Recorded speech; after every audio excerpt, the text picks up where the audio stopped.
Hashem, Yahweh, Barakatah Yahweh, and Barakatah Yahweh. Wadi Yahweh Shemel Shah, Kayaha, Barakah Wadash. The Holy Spirit moving me, compelling me to do yet another volume of Ridin and Edifyin.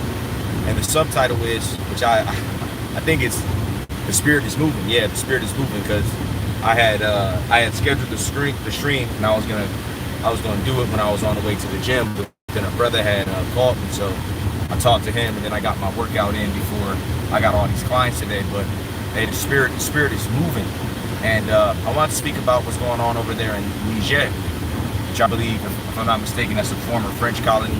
Well, they're having a coup right now, and so the American installed puppet, and that guy's up out of there. And I was just thinking about how that all starts with a thought. That all starts with the Heavenly Father putting it in their spirit to say, man, you know what? Hey, something ain't right with this guy. You see what I'm saying? And I wanted to speak how that pertains unto us, because we've seen historically, according to the scriptures, like when we go to the book of Samuel, Absalom, he attempted to lead a coup against his father David.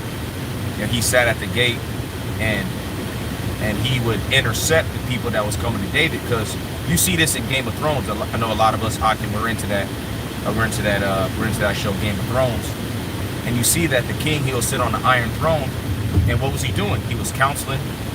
Yeah, he had the council. It was like 5, 6 of them, and then the matters would be brought before him. And so Absalom was like, okay, well, before they get to him, I'm gonna go ahead and intercept him and be on some, like, man, I wish I could help. You get what I'm saying? So he in essence led a coup, and that starts with a what? With a thought. And can a brother put Shalom to all you Akim, Yabashna Shabakathum, my brother Dahawam Lab, brother Kalab, hope, grace, and mercy, and Dai Garments from Razra, Kasad, Yabashna Shabakathum, and my brother Enos, Yabashna Shabakathah. And this brother always got it on deck. This is the book of 2 Samuel 15, verse 6. And on this manner did Absalom to all Israel that came to the king for judgment. So, you know what? Can you start up, as a matter of fact, Akia? Can you start from the top and then read down, if you don't mind? And then also, can a brother put Job 2 and 3? Because I thought that, I was just thinking about how, if unchecked, thoughts that you have can cause you to move against a brother, just as the spiritual demon Satan, and it's going to go on to explain in Job 2 and 3, the Heavenly Father said, hey, look, you're moving me to destroy Job. Hey, because those tempting thoughts will come. And a primary example, as it pertains to us brothers here in California that be dealing, is the brother Yawanathan. Hey, because we all, I sent out his page, like, hey, y'all know about this brother? And then brothers like, yeah, we just talking about him. Then another brother, another brother was talking about, like, a few brothers, and so, hey, the spotlight was on the brother. And that happens sometimes. There's certain times in which eyes will be on you. And if somebody's not spiritually minded, that could move them to come against you in a malicious, really evil, wicked way. Hey, speak of the angel. Hey, Yabashina Shah Brakatah. Hey, but hey, the Wadi Habashina Shah for having a discerning spirit on us to talk to the Akia. Because the brother really came out of nowhere in my eyes on the comment board.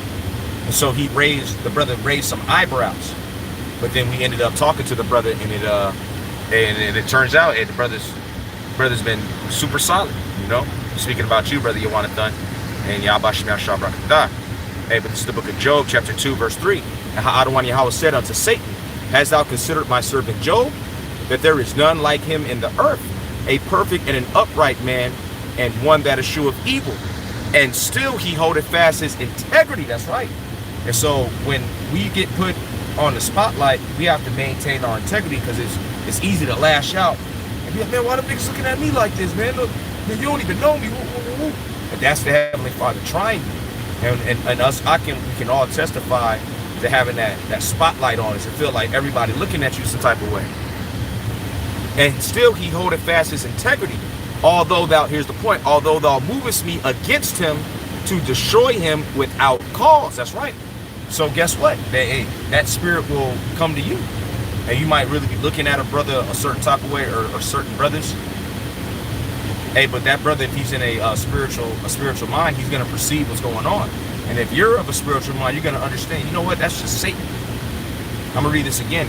And Adonai Yahweh said unto Satan, hast thou considered my servant Job, that there is none like him in the earth, a perfect and an upright man, one that feareth the power and escheweth evil, which that goes into avoiding evil. Oh shit, here I go. And still he holdeth fast his integrity, although thou movest me against them. Right, so we see that that spirit is moving over there in Niger. Hey, the spirit was on them to be like, hey man, we got to get rid of this guy. And now I believe the dude is locked up, and we're gonna see a lot more of that, man. We're gonna see a lot more seditious spirits.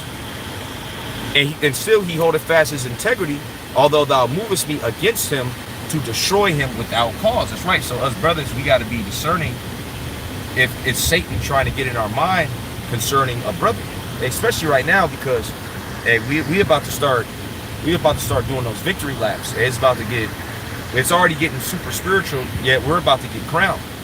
So the only thing that could throw us off course is us giving heed to the spiritual demon Satan, and brothers falling out with each other. Hey, because the Heavenly Father, and he's been using each and every last one of us to sharpen one another, and that's why you see Akim waxing stronger and stronger. So we have to make sure that first and foremost our connection with Yahweh Shai is strong, as well as your brother.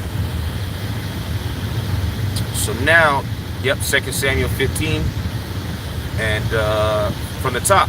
And it came to pass after this, Salakia, that Absalom prepared him chariots and horses and 50 men to run before him. And Absalom rose up early and stood beside the way of the gate. And it was so that when any man that had a controversy came to the king for judgment, then Absalom called unto him, right? So he intercepted him and said, of what city art thou? And he said, thy servant is one of the tribes of Israel. And Absalom said unto him, see, thy matters are good and right, but there is no man deputed of the king to hear thee. And Absalom said, moreover, oh, that I were made judge in the land, that every man which have any suit or case might come unto me, and I would do him justice. Right, that's right. So he was dry begging. He was dry begging for authority, for power. Man, there's nobody here. You know, if only there was somebody. He did that shit. Why? Because he was power hungry. And you got a lot of that within Israel. And it was so that when any man came to him to obeyance, he put forth his hand and took him and kissed him. So he endeared himself to the people. And on this matter did Absalom to all Israel that came to the king for judgment. So Absalom stole the hearts of the men of Israel. So now I want you to read Shalom Malak Brother Nathan. Now I want you to read the 7th verse about how men followed him in their simplicity, because they didn't know what was going on. Right, Luke 14 and 11. For whosoever exalteth himself shall be abased, and he that humbleth himself shall be exalted. That's right. And that's why eventually King David was able to ascend back to the throne. And all those people that was talking shit, and like you had the Benjamite that was throwing stones at him, well, he was the first man to greet David when he came off the boat. Bowed down everything. And his nephew wanted to take him out, but he told him, hey, nah, chill, it's all good. So they stalled him out. I think you might need to read the 8th verse when he sounded the trumpet, the trumpet. I think it's maybe the 8th or the 9th verse, and they followed him in the simplicity, not knowing anything, because that's how a lot of coups be. It'd be like a certain group of men that know what's going on, but then the majority of the people, they don't know what's going on. So whether they're following somebody righteous or wicked, they don't really know. Shalom, brother Nakawam, Yabashman Shabrakatah. So this is the book of 2 Samuel 15 verse 7. And it came to pass after 40 years that Absalom said unto the king, I pray thee, let me go and pay my vow, which I have vowed unto Adonai Yahweh in Hebron. For thy servant vowed a vow while I abode in Geshur in Syria, saying, if Adonai Yahweh shall bring me again to Jerusalem, then I will serve Adonai Yahweh. Then go to the point, maybe it's the next verse. And the king said unto him, go in peace. So he arose and went to Hebron, right? So he saluted him, hey, it's all good. Yeah, and then yeah, maybe it's the next verse.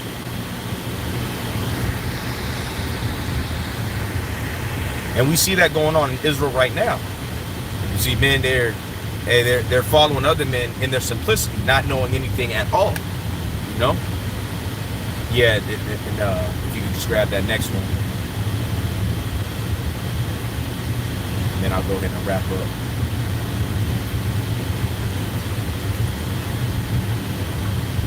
Or maybe you put it. I know how that be. Yep. Verse 11. And Absalom sent.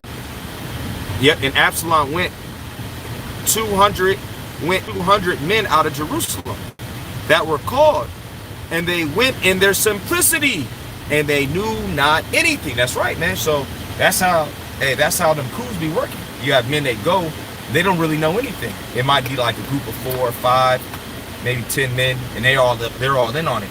But see, the other men, they don't know what's going on. That's why, can you get Proverbs 14 and 15 about the simple believing every word? So that's why we have to look well to our going, because we're going to see a lot more coups. We're going to see a lot more attempted coups. Like I said, right now you got one in Niger. There was one in Sri Lanka a few years ago, and we're going to see, as this economy continues to collapse. Oh, and not for nothing, SBF, that so-called Jew, Sam Bankman-Fried, hey, he got released. Oh, they said no charges. So you know what that means? That means that they're really about to push that CBDC, which according to them, Klaus Schwab, this German economist, is going to go under your skin. And I believe that's why the dude just got off scot-free. But this is Proverbs 14 and 15, and this is what we need to be concentrating on, man. This shit is really about to go down. That was great news. And like the brother Nathan said, hey, that's big news, because he was on house arrest at first, and then he did all this wickedness. He just stole all this money, but he had house arrest, and then they just released him. But this is Proverbs 14 and 15. I'm reading in NLT. Only simpletons believe everything they're told. Hey, man, you got a lot of simpletons. You got a lot of simpletons. Only simpletons believe everything they're told. The prudent carefully consider their steps. That's right. So we want to carefully consider now, and I'll go ahead and wrap